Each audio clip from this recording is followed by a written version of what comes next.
180, usted sufrirá un accidente cerebrovascular.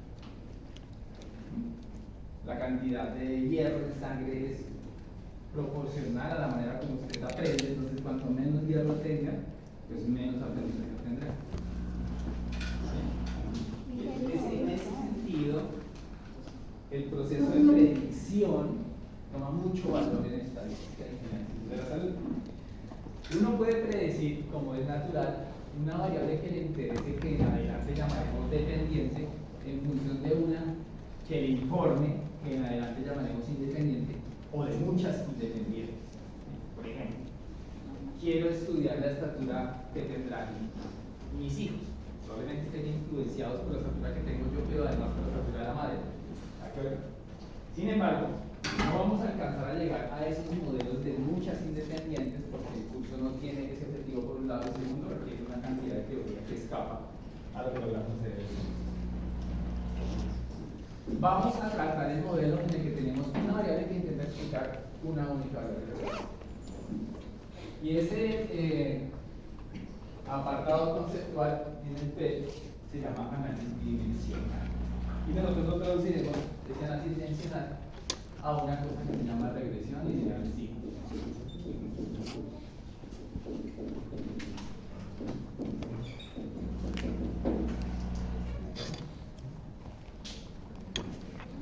Empecemos para introducir el concepto.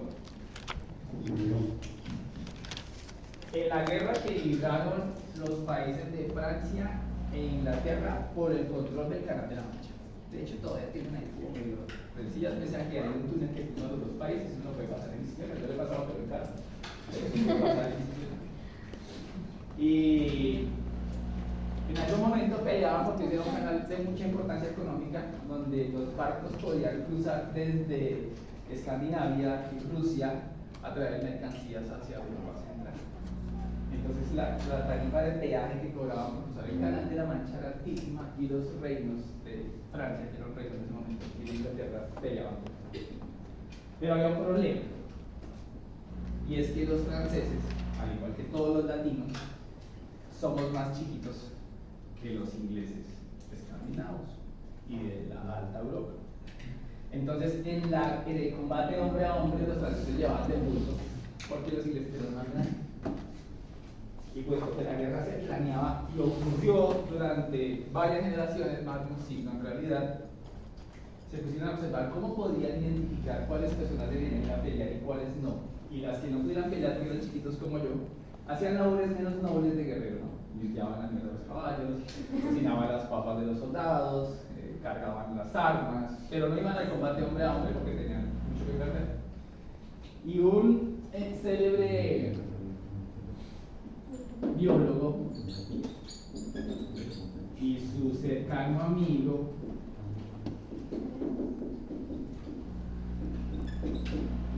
descubrieron una relación interesante que les permitía predecir cuáles hijos eran guerreros y cuáles no. Al final no funcionó porque los hijos más bajitos no solo no iban al frente a pelear, sino que escaparon a España. Se iban, los papás iban a tener hijos bajitos, se iban porque no querían que su hijo bajito se fuera apuñalado, aplastado, yo qué sé. Y se terminan enfogándose. Lo que Francis Galton dijo es que la altura del papá más o menos correspondía a esta relación. La altura del hijo, la que nos interesa. Recuerden que la variable dependiente es lo que quiere hacer predecir.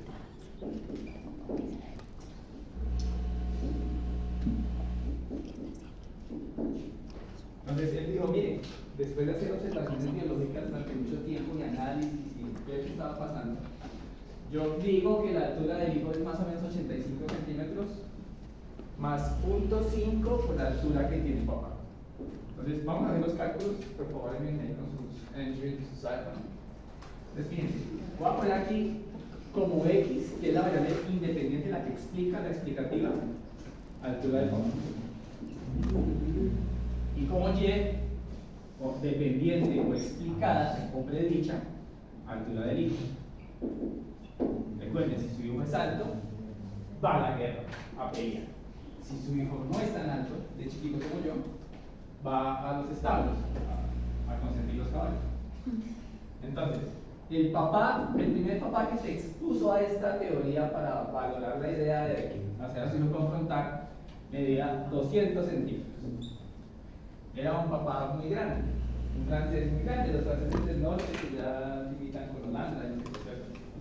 Entonces, ¿cuánto mediría su hijo según la predicción de Francis Dalton?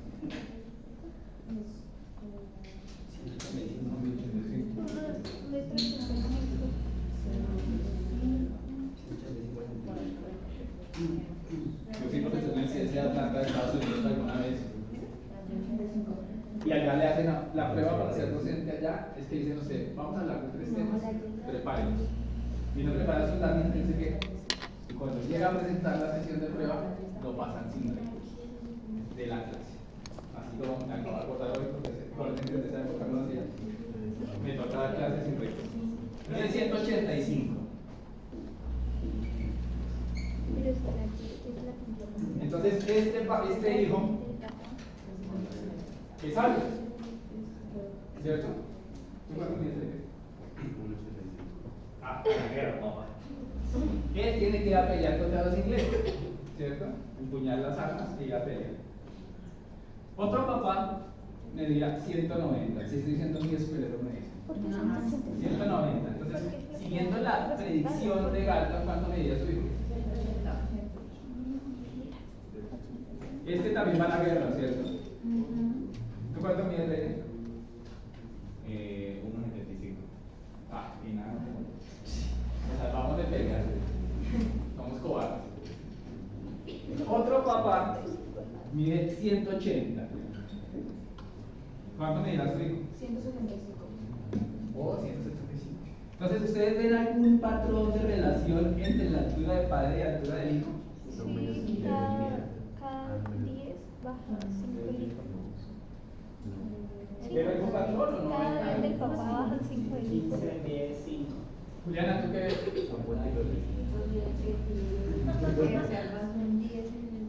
Yo lo primero que veo es que los hijos parece que son más pequeños que los padres, según la regla de Galton. ¿Cierto? Eso biológicamente sí debemos saber de todo. Uno está acostumbrado en Latinoamérica a ser más alto que su papá, porque su mamá tiene una razón de eso. A todas estas se llama distribución normal. Entonces, el siguiente padre lo voy a pintar diferente. El siguiente padre, en la lista de los que realizaba Galton y Person, medía 170. ¿Cuánto medirá su hijo? 150. ¡Oh! 170.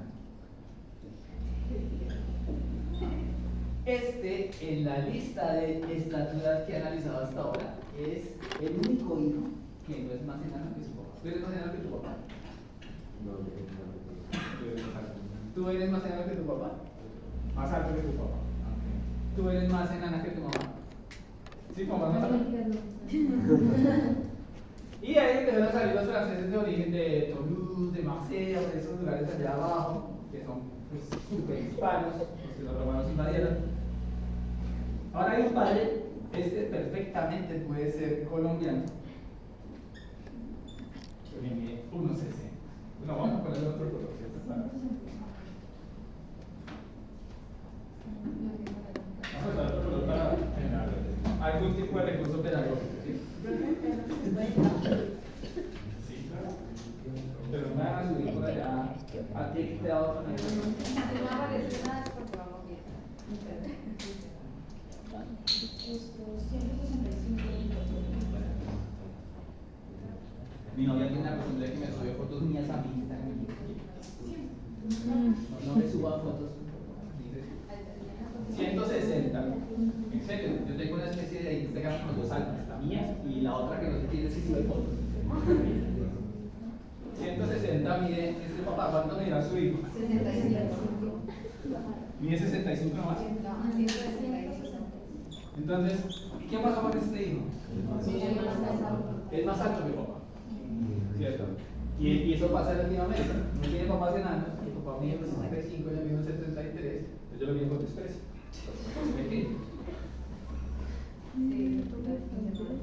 Este pudo haber sido ecuatoriano o de Nariño. ¿Hay alguien de Nariño acá? ¿No? ¿Tú? ¿Eres de la niña? Pues la gente de la niña es chiquita, ¿no? Y toda la gente que viene el nudo de la cordillera es muy pequeño. Entonces ponen menos alto. Bueno, ¿cuánto mide este? Mide 160. Y uno viene enano, 140. ¿Cuánto mide su hijo? 155. Entonces, Galton y Pearson describieron esta ley. Me toca presentar con la verdad ahora que ver cómo voy porque es la cuestión de hoy. Y más o menos funcionó y sirvió para zanjar las estrategias de guerra entre franceses e ingleses en ese momento. Lastimosamente, como dije, estos padres enanos no hicieron la labor que les tocaba y decidieron emigrar de Francia, lo que hizo que Francia en ese momento perdiera el control del Canal de Mancha. Entonces, ¿qué más podemos ver acá? Ya vemos que hay un punto a partir del cual los hijos empiezan a ser más grandes que sus padres y un punto desde el cual los hijos son más pequeños que sus padres. ¿Cierto? Este punto, ¿quién será?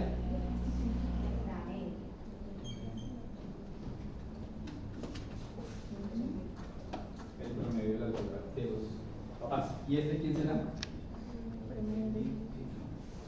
El promedio de la altura. La biología, incluso en las vertientes chiquitas como ustedes, la microbiología, funciona de esta forma. Cuando uno analiza cuantitativamente un espécimen, una característica cuantitativa de un espécimen, lo que uno espera es que los valores más cercanos al promedio sean los más frecuentes y los valores más alejados, bien porque sean más grandes o más chicos, empiecen a volverse infrecuentes hasta volverse extraños.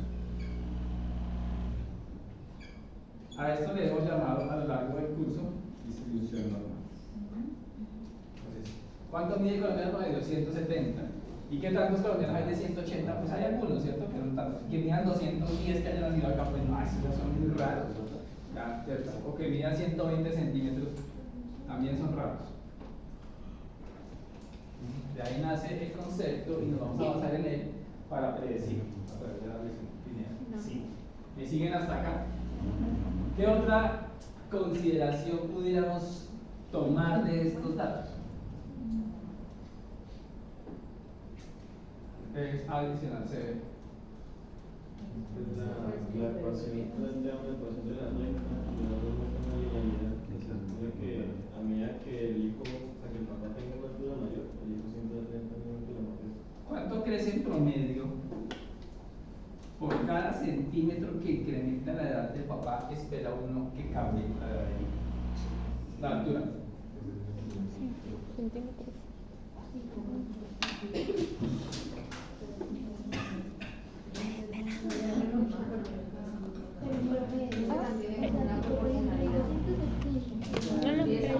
Ya no va a poner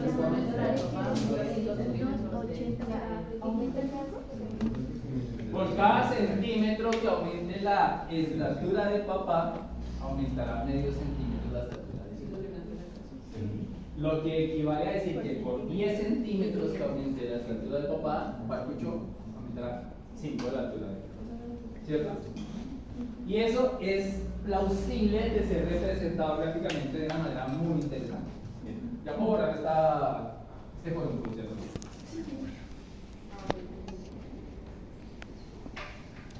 Esto significa, queridos niños, que si yo hiciera este plano cartesiano, que está perfectamente recto, esta es altura de papá y esta es altura de hijo,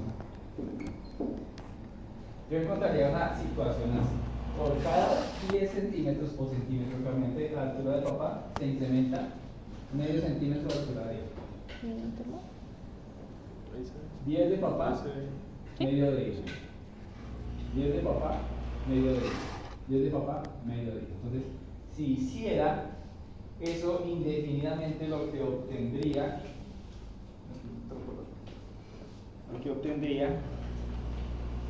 sería un comportamiento lineal.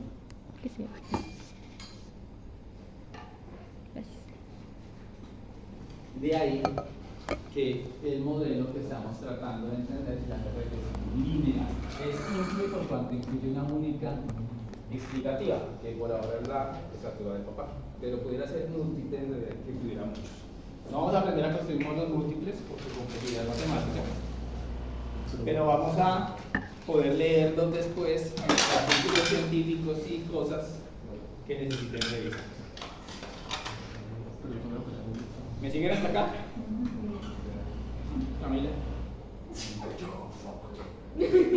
¿Yo? Eso va a quedar en la clase. Sí, sí, sí.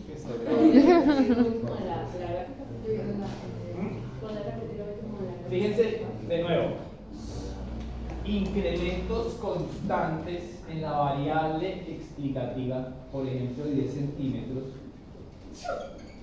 provocan incrementos constantes en la variable de respuesta, por ejemplo, de 5 centímetros, según este modelo. Y eso se mantendrá. Entonces, cuando yo unifico todos esos triangulitos que me he imaginado, lo que construyo a la postre es una recta que describe la relación entre las variables que me interesan, considerando la variable del eje de las ordenadas, las horizontales, la explicativa, y la del eje de las abscisas, las verticales, la que es explicada. Hasta ahora lo que la relación que hemos construido nos muestra es que cuanto más altos sean los papás, más altos serán los hijos, pero sin perder de vista que los que se alejan mucho del promedio satisfacen la condición de tener hijos altos, pero en menor medida. Eso ocurre porque en menor medida se deben presentar en la población. Los que miden 185 están por acá, pues son menos frecuentes, ¿de acuerdo? Y los enanitos también por acá. Entonces los que más frecuentes deberían ser son los que están cerca de los valores medios. ¿Me siguen? De ahí que padres muy altos tengan hijos tan altos, pero no tanto, y padres muy bajitos, hijos bajitos, pero no tanto como eso. La tendencia que obliga a esta situación se llama teóricamente regresión a la media, y es un fenómeno biológico universal. Todos los fenómenos cuantitativos que nosotros analicemos regresan a la media, siempre, cualquiera que sea la variable cuantitativa que se analicen en cualquier contexto, siempre. ¿Claros hasta ahí? Ahora, debe haber una suposición. Galton hizo una suposición inicial antes de emprender la tarea de modelar esto con su amigo Pearson, y el modelo realmente lo escribió Carl Pearson. Galton simplemente observó lo biológico, Pearson le puso las características estadísticas. Y la suposición era que las variables en juego X y Y deberían asociarse. Si no estaban asociadas, no tenía ningún sentido analizarlas. O sea, yo no puedo predecir la altura de mi hijo con base en la altura del papá de Camila. Tiene nada que ver, ¿cierto? No predecir la altura de mi hijo según la obesidad de Gustavo Petro.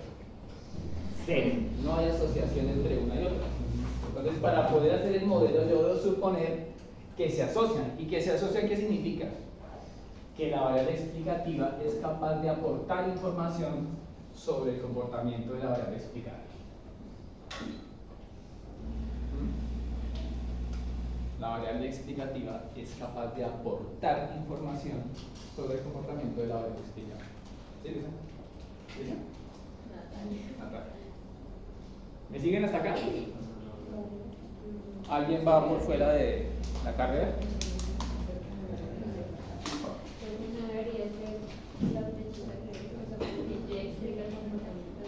No, X es la que explica allí. X intenta explicar allí. Ahora bien, si está bien caracterizada esta asociación, pues ¿qué podría decir uno como hicieron los franceses?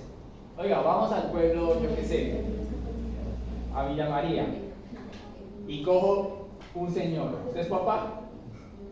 Sí, es papá. ¿Cuánto mide? 1,77. Entonces su hijo estará por acá a la guerra. ¿De acuerdo? Y eso fue lo que hicieron, predecir. O sea, ya habían descubierto la relación, luego la usaron sobre otros sujetos para predecir. No se iban a poder unir todos los hijos.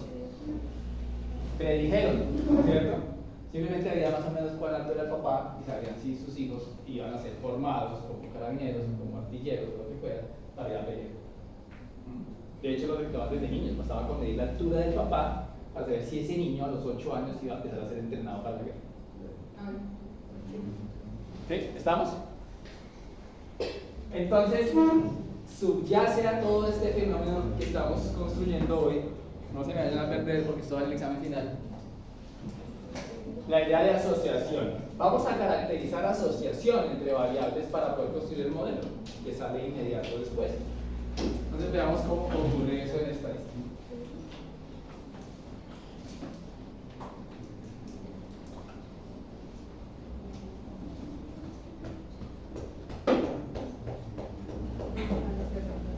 Nosotros presentamos a lo largo del curso una medida que se llama la media.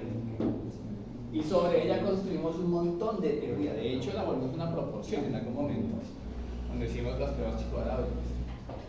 Y dijimos que a partir de ella era posible valorar no solo la localización, me estoy volviendo a la clase número 3 por allá hace mucho tiempo, cuando era joven. Estas canas no las tenía, ¿se acuerdan? Me salieron a lo largo del semestre de dictar esta materia. Y me servían también esta media para valorar la dispersión de la distribución de datos. Para hacer eso, cogíamos cada dato, le restábamos la media y como sabíamos de la primera sesión que la suma de estas cosas se anulaba, ¿cierto? Frente a la media decimos elevarlas al cuadrado y promediar esas diferencias. Y a esto lo llamamos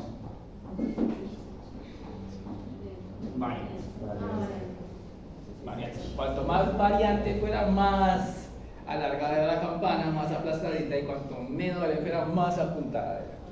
¿Cierto? Pero fíjense en algo.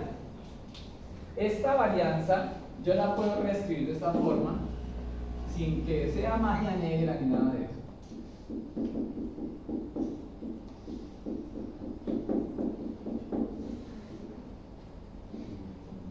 Y de esto se dio cuenta Pearson. No ha hecho nada. ¿Cómo se llama? Charet. ¿Bien? No ha hecho nada, ¿cierto? No. Entonces el truco que Pearson hace para poder construir su medida es sencillo.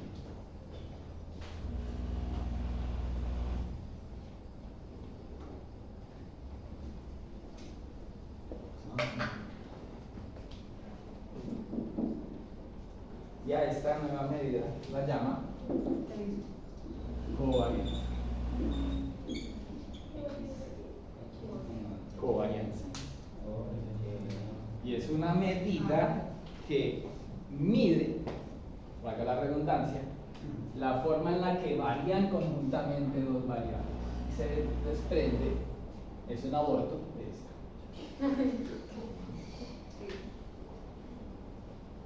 La covarianza. Natural, simple, sin dolor. Pero ¿me puede definir? ¿Qué es lo que hace? Mide la cantidad de variación conjunta de dos variables.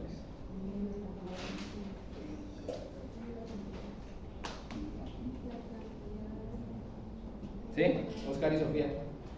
Párenme bolas, que luego se pierden. ¿Estamos? ¿Vamos? Pero una pregunta.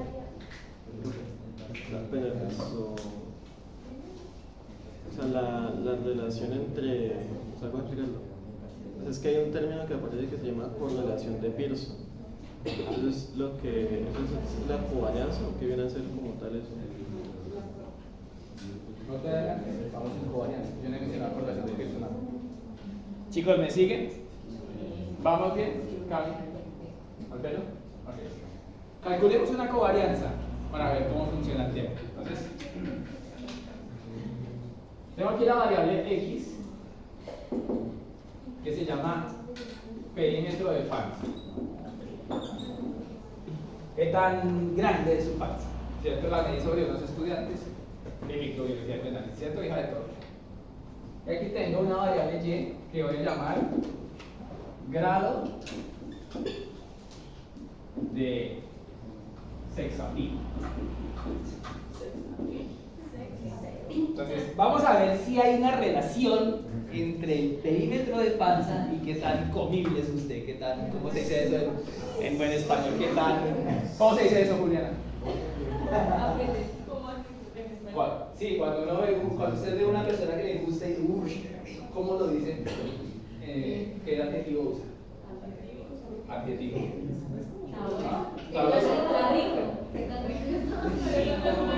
¿Usted cómo dice Marcucho cuando ve a una persona que le gusta?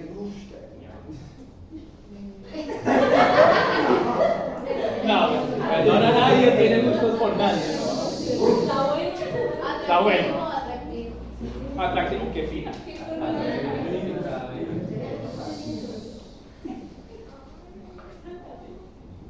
Grado de atractivo.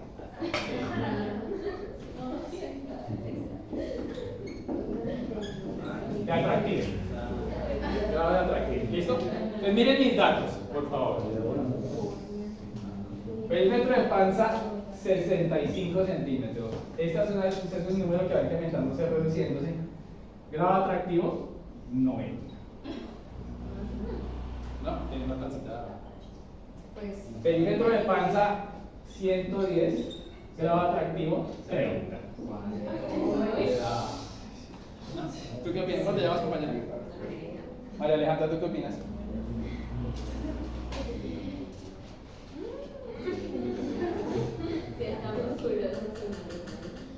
¿Se está qué? Ah, porque si está huesudo no aguanta, ¿cierto? Si está ahí todo enclenque, no. Este mide 140 y su grado atractivo es 20. Y este se llama panza y gusto. Para los que se gusten. Y aquí hay una que tiene 60 y puntuó 100. Calculemos la covarianza y lo va a hacer Lady, ¿cierto? Todos queremos que Lady pase. Sí, está muerta de hambre. ¿Está muerta de hambre, Lady? No, ¿qué es eso? De allá. No. No, yo no dije esto, solo dijo él.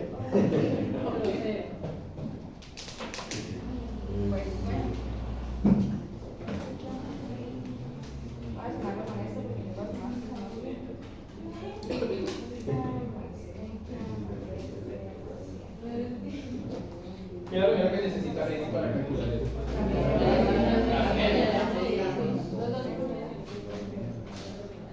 En el momento que lo desees, puedes lanzar a alguien al partido. Tú resuelves, eres de las que resuelven. ¿Sí, no? ¿Qué más lo va a hacer?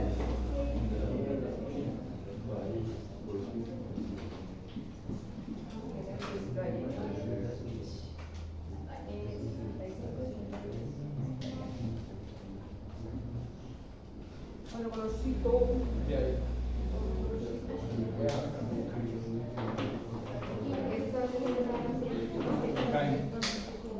Bueno, entonces tenemos acá.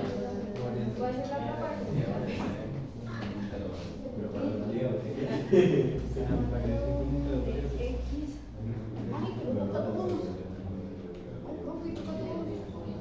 Ese es un cálculo un poco largo, por favor, de la ley. Voy a hacer uno por, a ver, 65.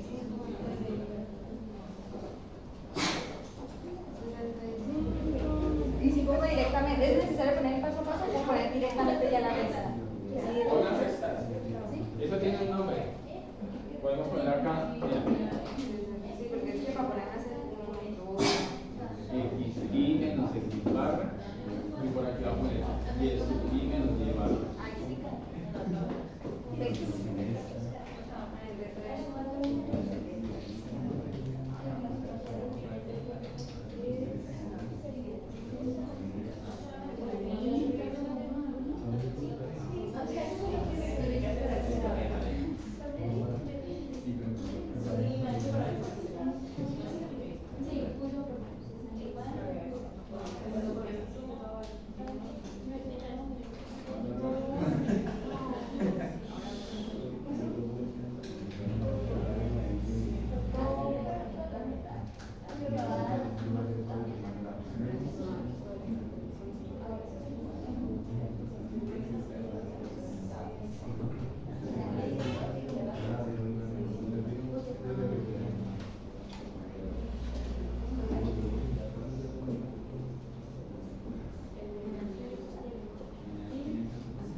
curiosidad. ¿Para qué? Para hablar de la exposición de América. ¿Me quieren llevar Coca-Cola? Yo no Coca-Cola. Cero. No, Bueno, pues está H2O. El miércoles, mira. Ahí no se vio el. Pero que como No. esto es. Puedo poner la sede.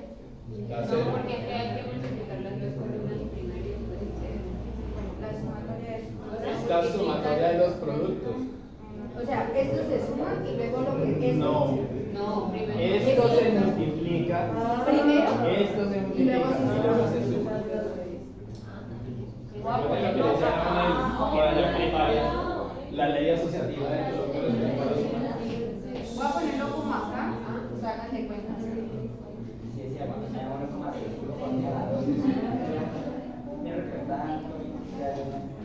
Ay, no, esto está muy largo.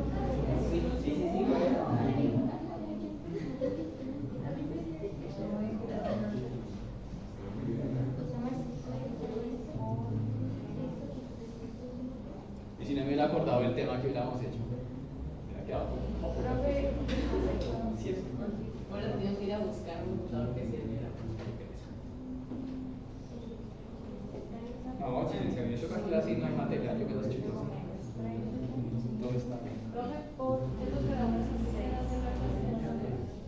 No sé si es nada. ¿Sí? ¿Cuál era la buena? Se la manda la que no ve material.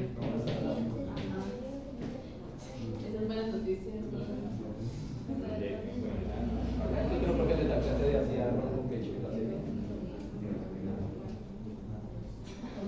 Es más, yo creo que si un profe no es capaz de dar su clase solo sin materiales en una es más. Punto.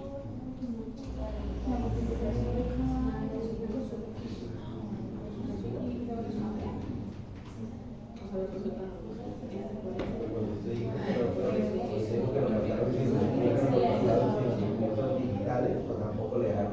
Solo marcado. Solo marcado. Eso es un recurso. Ah, Eso es un recurso. claro, pero. A nosotros nos toca Solo solo trato. marcado. Cuatro, pero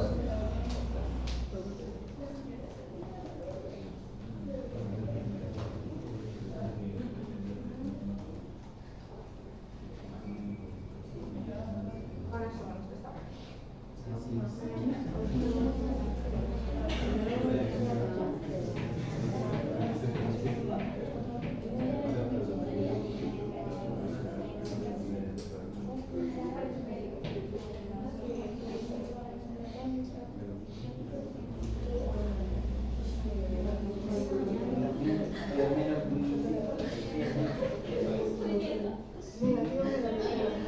¿Sí voté?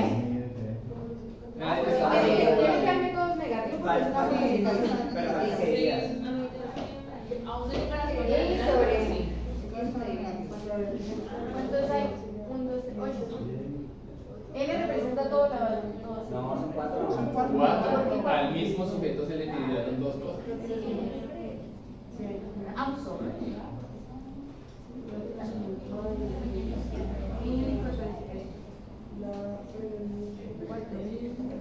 Oigan, chicos, ¿qué pasa si yo tengo dos variables, pero una tiene más datos que la otra?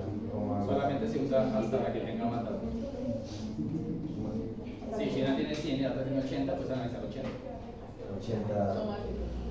Si que tienes, por ejemplo, me faltan dos sujetos ahí de grado de atractive, que solamente puede analizar dos 80. Pero entonces, digamos, ¿cómo hago para descartar cuáles son los que tenemos en comparación? Los que no tienen datos. Ah, Listo. ¿Sí saben?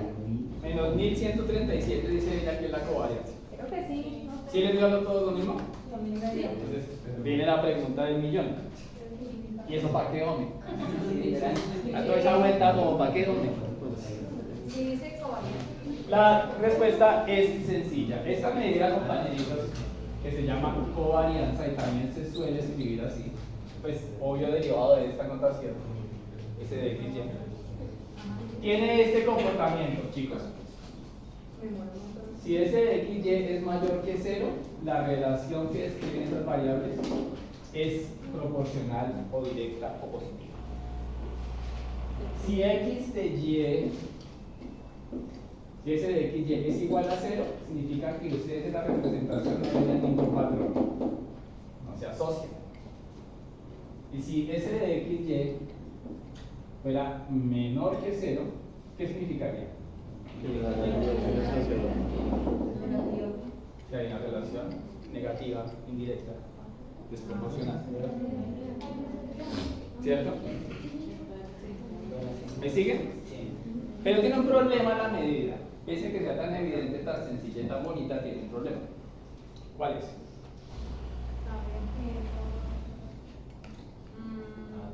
Fíjense que por la manera como la construyó Lady, aquí tengo centímetros de perímetro de panza y aquí tengo grados de atractividad. ¿Cierto? Entonces, este resultado es menos 1137.5 centímetros de panza por grado de atractivo. Y eso no se puede interpretar. ¿Cierto que no? Entonces, para solucionar el problema, apareció Carl Pearson y propuso un resultado más chévere que llamó coeficiente de correlación de Pearson. Y lo que hace es dividir a la covarianza en las desviaciones estándar de cada variable multiplicadas. Y eso eliminaría el problema de la escala. Porque esa queda centímetros sobre centímetros, grados de atractivo sobre grados de atractivo, entonces se cancela. ¿Cómo era que se llama? Coeficiente de correlación de Pearson. ¿Sí o no?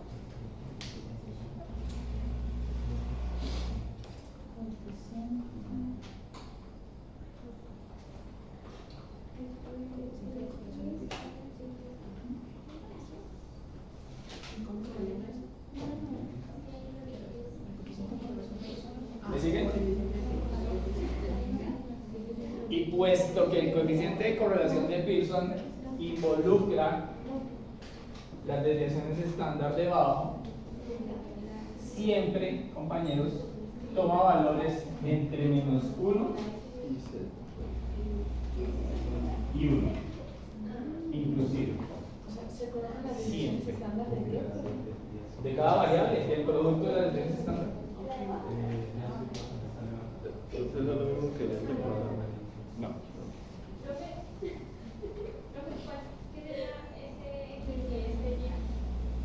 ¿Qué sería qué? La desviación estándar de cada variable. Y esta es la varianza Camila. ¿Sí? Ay, Dios santo. Preocupante parcial final. Siendo 1 perfecta correlación lineal positiva, es decir, una recta perfecta. Siendo 0 incorrelación. Y siendo menos 1 perfecta relación lineal indirecta. Perfecta relación lineal, Directa, indirecta, 0 es 1. ¿Me siguen? Profe, ¿cómo se halla No vas a decir la relación estándar. ¿Ah? No vas a preguntar si la relación estándar cómo se llama. No, ¿cómo se halla por lo menos SX? La relación estándar. Sacando la raíz cuadrada de la varianza. Sacando la raíz cuadrada de la varianza. La volvimos estándar para que no quedaran unidades cuadradas, centímetros cuadrados, ¿cierto? ¿Estamos de acuerdo? Pero si hay casos en los que da exactamente eso. ¿Sí? ¿O en qué rango se considera confiable? Recuerden, menos 1, perfecta asociación lineal indirecta, 1, perfecta asociación lineal directa. Por costumbre, aunque no sea un criterio técnico, uno dice que valores de R por encima de 0,7 o por debajo de menos 0,7 corresponden con una asociación lineal fuerte. Y valores de R por encima de 0,4 en valor absoluto, o sea, más grande de 0,4 o más chico de menos 0,4, con una relación moderada. Valores por debajo de esos valores absolutos indican muy pobre asociación lineal.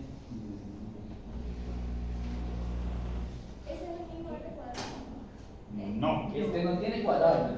Todavía no tiene. Pero digamos en las rectas, cuando es R cuadrada, sí El cuadrado de R. O sea, este cuadrado. Pero no lo hemos visto. Espere. Otro cero Acá es Moderado. No, este es R. Este es cero. Yo sé que por la química determinativa seguramente vieron R cuadrado, ¿cierto?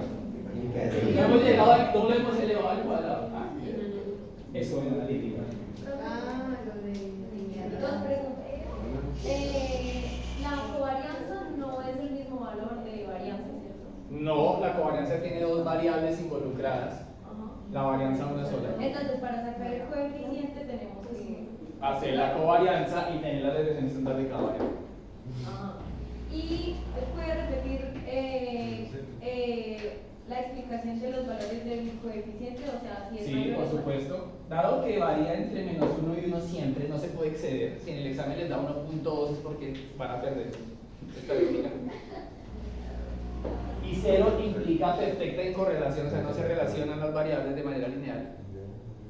Se han establecido ciertos rangos para considerar qué tan buena es la correlación. Por encima del punto 7 o por debajo del menos punto 7 se considera que hay fuerte asociación lineal. Bien sea directa, si es por encima, o indirecta, si es por debajo del menos punto 7. Y moderada, si está por encima del punto 4 o por debajo del menos punto 4. Bien sea directa o indirecta en cada caso. ¿Me siguen? Hija de Thor. ¿Cómo es lo de que si es indirecta o directa? Directa es que en la medida que una crece, la otra crece. Como la relación que tenemos entre estatura y peso. Si usted es más alto, ¿qué pasa? Pesa más. La otra se podría decir inversa. Sí.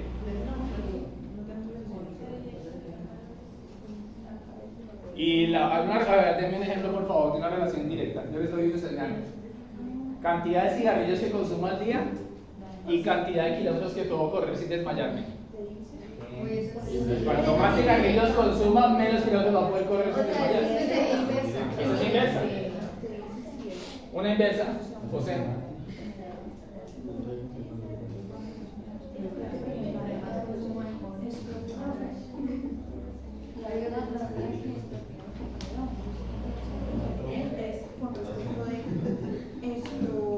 ¿Cómo se asocia ese 0,7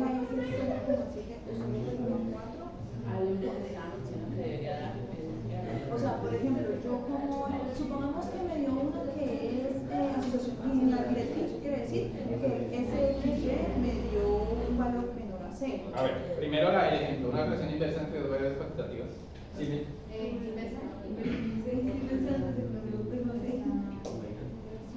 Uruguaya. Inversa. Dos variables entre relación inversa. Ejemplo peor.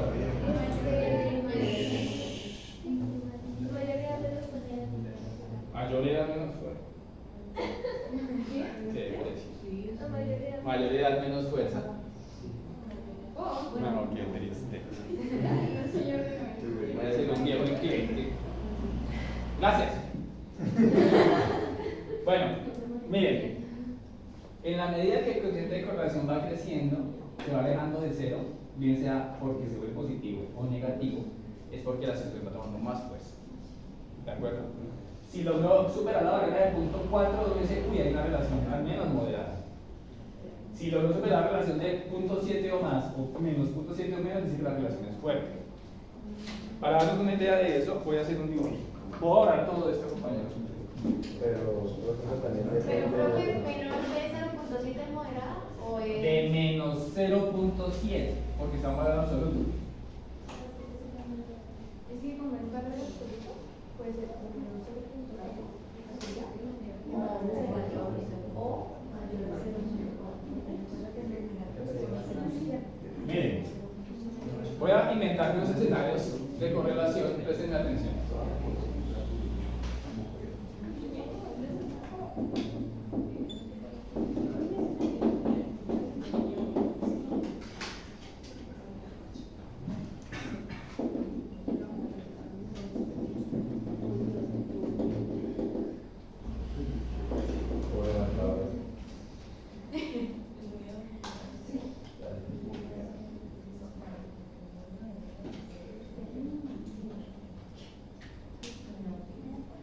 ¿Sí o no?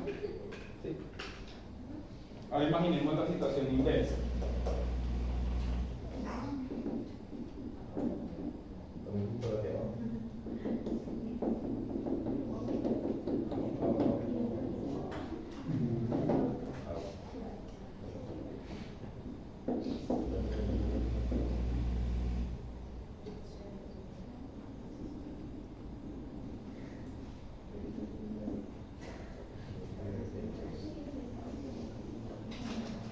¿Sí está o no?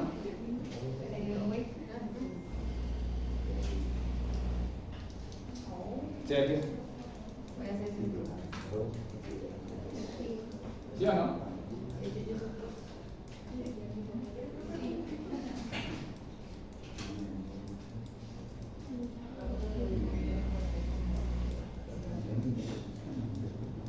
¿Me siguen?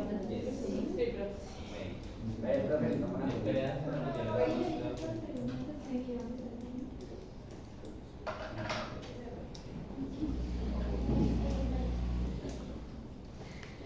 Esta parte de la lámina en la clase cuando la revisten se llama entrenando el ojo y tiene un ojo así. Ay, no.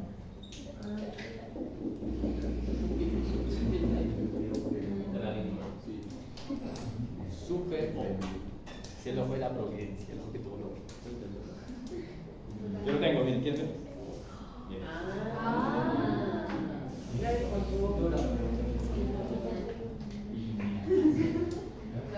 ¿Me sigue? Ok, con estas herramientas Pearson logró caracterizar la relación entre padres e hijos y generar la relación lineal entre dos variables, haciendo uso de una metodología muy simple, compañeros. Les pido por favor atención, no se me van a perder acá. Él descubrió que los parámetros con los que yo podía predecir una variable de interés a través de una variable informativa de X podían escribirse de esta forma. La metodología para llegar allá no es compleja, requiere un cálculo simple, pero no la voy a presentar en el video del curso. Siendo beta 1 igual al coeficiente de correlación por la derivación estándar de Y, estándar de X, y beta 0 igual al promedio de Y menos beta 1 veces. Beta 1 veces promedio de X. Y llamaremos en general,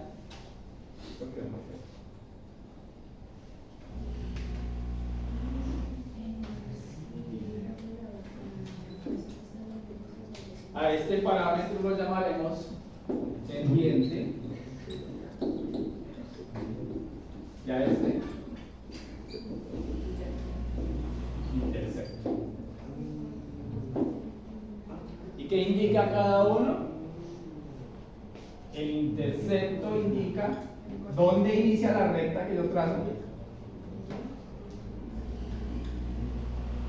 y la pendiente, la hipotenusa del triangulito con el que empezamos la sesión.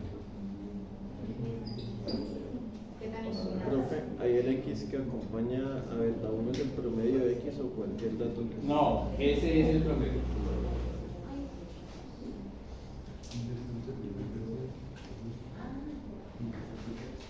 Simple. Del triangulito.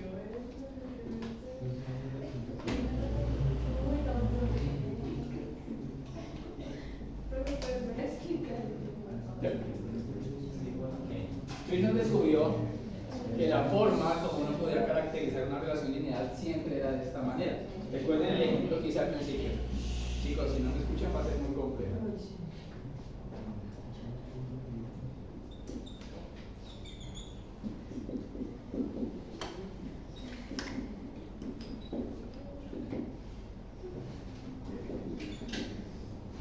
¿Se acuerdan? Él usó el modelo donde había un valor constante y un valor dependiente. A efectos de las matemáticas de cómo se obtienen no lo vamos a discutir, pero sabemos con las herramientas que tenemos que la pendiente siempre se obtiene de esta forma. El coeficiente de correlación de Pearson con la relación estándar de Y o la relación estándar de X Y el intercepto como el promedio de y menos el promedio de x ponderado por beta 1. Significando que la recta debe iniciar siempre en beta 0 y beta 1 es la cantidad de inclinación que tiene, la pendiente. ¿Me siguen? Simple, ¿no?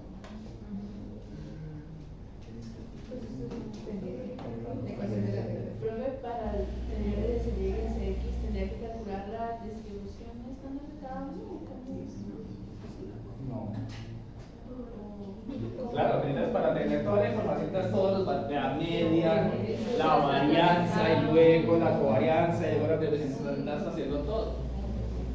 De hecho, yo les voy a dar un ejercicio de Excel y ustedes van a reconstruir una regresión que deberían traer hecha bien.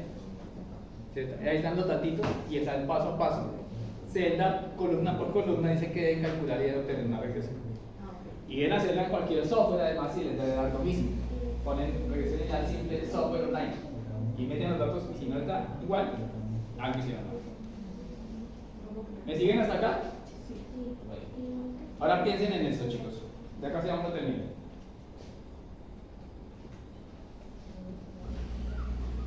Esta recta, por supuesto, es una suposición en el sentido que si yo mido 173, mi hijo necesariamente no va a medir 175, puede a lo mejor medir 176 o 174, es decir, la recta no acierta perfectamente en todos los casos, pero en promedio es una buena aproximación. Entonces, en la vida real va a pasar que los datos tienen esta forma. ¿Y eso por qué ocurre? Porque uno comió más zinc que el otro, uno era deportista y el otro era jugador de ajedrez, entonces el deportista crecía más, yo qué sé.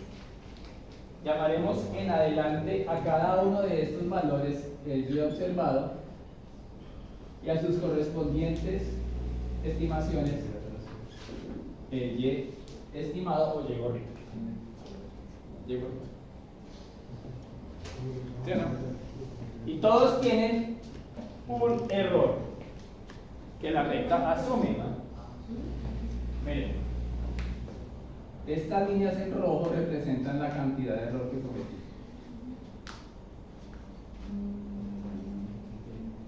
¿Cierto? ¿Qué tanto se aleja De la predicción.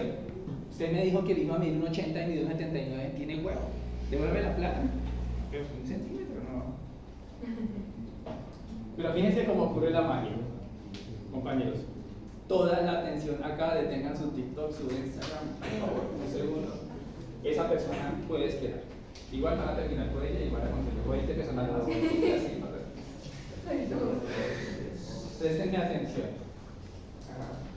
La variabilidad, esta es la variable y, esta es la variable x, esta predice a ella, ¿cierto?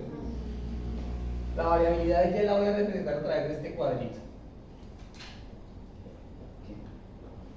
Hay unos muy enanos, unos muy altos, hijos. Pero fíjense que la variabilidad de las predicciones es distinta.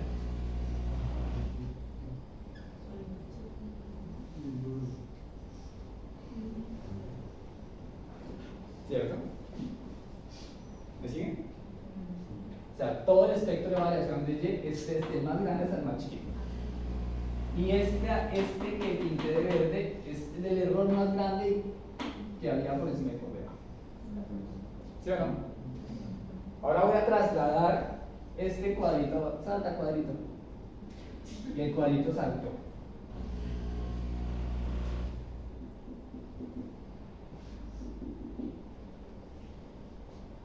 El prisma grande que pinté representa la varianza de la variable de ficha. El prisma verde que pinté representa la varianza de los errores, considerando los errores como la diferencia que hay entre lo que observé y lo que predí. ¿Sí o no? Siempre se satisface que ese cuadrado de E es menor que ese cuadrado de E. Siempre. Siempre. Pero tiene una interpretación práctica muy bonita esto. Si este es el error, yo podría decir que esta es la cantidad de variabilidad de Y que logré explicar con X. ¿Cierto? Y lo que está en verde fue lo que no expliqué, que se debía a la estatura de la mamá o a que jugaba deporte o que hacían yo qué sé. ¿Me sigue? Mucha atención. Entonces, yo podría definir que del 100% de variabilidad, vamos a empezar con ese 100%, ¿qué porción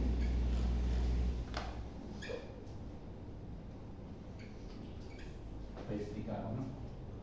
Si la variabilidad de los errores es muy grande, o sea, este cuadrito verde es casi tan grande como la Y, esto tenderá a ser 1, y esa diferencia 0. Pero si es como en este caso que es muy chiquita, eso tenderá a ser 0, y eso tenderá a ser 0, y esto tenderá a ser 1.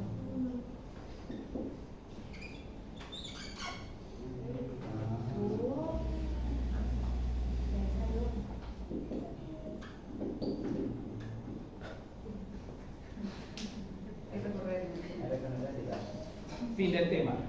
Si las variables tienen asociación pobre, su estimación va a ser pobre. Si las variables se asocian de entrada como papá le dijo, su estimación va a ser muy buena. A este se le llama el coeficiente de determinación. Y se le llama así por dos razones, porque determina si vale la pena hacer o no la predicción, y por otro lado determina cuánta variabilidad te explica con su modelo. Ahora, como eso obviamente toma valores entre 0 y 1, no entre menos 1 y 1, sino entre 0 y 1 porque es el R elevado al cuadrado, cuanto más R tienda a 1, mejor será su modelo. Modelos con un R cuadrado mayor a 85 se consideran buenos. ¿Cierto? Señor. ¿Cómo se calcula la desviación de los errores? ¿Cómo se calcula? Sí, o sea, es que decimos que se agarra el error más elevado por arriba y el error más elevado por abajo. Lo que dijimos es que se calcula para todas las observaciones de su error. Entonces ustedes al final, ¿qué van a tener? Una tabla. Error 1, error 2, error 3, Un error por cada n. variable que se. ¿Y esto qué tiene? Un promedio y tiene una varianza de errores. Todo. O sea, hay un error por observación. El coeficiente de determinación determina cuánta, o sea, explica. Variabilidad, Y. expliqué. Y otra cosa, ¿cuál era la otra cosa? Usted dijo. ¿No? Ah, determina si vale la pena hacer el modelo o no. Si de entrada ustedes calculan el R y les da .1, ¿vale la pena hacer el modelo? No, pues la predicción va a ser pésima. Pero si están calculando el auditorio, yo que sé, contra hiperacimientos o las relaciones .9, pues predigan. ¿Cierto? Así hacen química analítica, ¿no? Les ofrecen un R cuadrado que dicen, ay, está más grande y mejor. Fue horrible porque no sabía qué estaba haciendo, pero lo logré. Ojo con esto, ya lo sabían, pero no olviden. Lo voy a poner discretamente. Siempre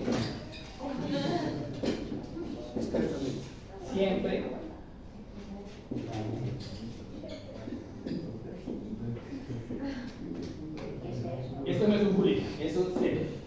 Siempre el promedio del error es ¿qué pasa? ¿Qué te está riendo? Es que una vez hicimos un trabajo y yo nos había dado ya casi a cero, entonces las apenas estamos dando cuenta que eso no nos servía mucho, que digamos. Porque siempre el error da cero, porque los datos frente a su media se anulan. Esto, claro, me gusta este curso, una cosa que me gusta de este curso, aunque ya de repente no lo voy a volver a dar, es que, porque no tengo tiempo y la escuela de medicina me demanda mucho tiempo. Es que esta es el primer cálculo que hicimos en el curso y va a ser el último cálculo que hicimos en el curso. La media se anula contra sus desviaciones. Siempre. Eso me parece súper cool de este curso. Así como lo abrimos, lo cerramos con el mismo concepto. hay un ejercicio que ustedes deben desarrollar en el que se intenta predecir si la edad es suficientemente buena para calcular o para predecir la presión histórica de unos pacientes. Y los pacientes están ahí con sus edades y presiones históricas.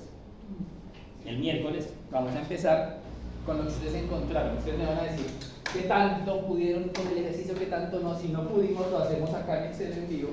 Bueno, allá en el complejo científico para las ciencias de la salud y la vida. Pero yo espero que sí puedan, incluyendo los errores. ¿De acuerdo? O sea, no lleguen en blanco, porque es una sesión de dudas, no es una sesión de clase. Y acá, chicos, terminamos, por favor. Acá terminamos el componente teórico de esta materia. Muchas gracias. Aplausos, José.